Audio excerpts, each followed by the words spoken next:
মানে তারা উল্টো করে, মানে বিগিনিং অফ ইচ মান্থ থেকে কেউ আবার এন্ড অফ ইচ মান্থ, কেউ মিডল অফ ইচ মান্থে করে। প্রত্যেক মাসে নির্দিষ্ট পরিমাণ টাকা মাসের শুরুতে তুলতে পারে, মাসের শেষে তুলতে পারে, আবার মাসের মাঝেও তুলতে পারে। এই তিনটের জন্য আবার তিনটা আলাদা আলাদা নিয়ম আছে।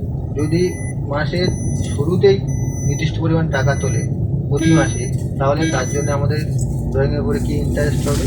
ড্রয়িংয়ের উপরে ইন্টারেস্ট হবে টোটাল ড্রয়িং, তার সঙ্গে আমাদের পার্সেন্টেজ অফ ড্রয়িং গুণ করতে হবে, করার পরে তার সঙ্গে করতে হবে 6.5/12 যদি বিগিনিং অফ ইচ মান্থ হয়।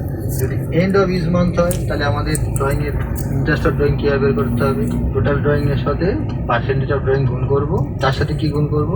5.5/12। ঠিক আছে। এরপরে যদি মিডিল অফ ইচ মান্থ হয় কী হবে?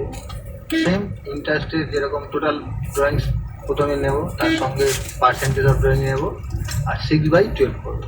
তাহলে তিনটে আমাদের পেলাম, একটা বিগিনিং অফ ইচ মান্থ,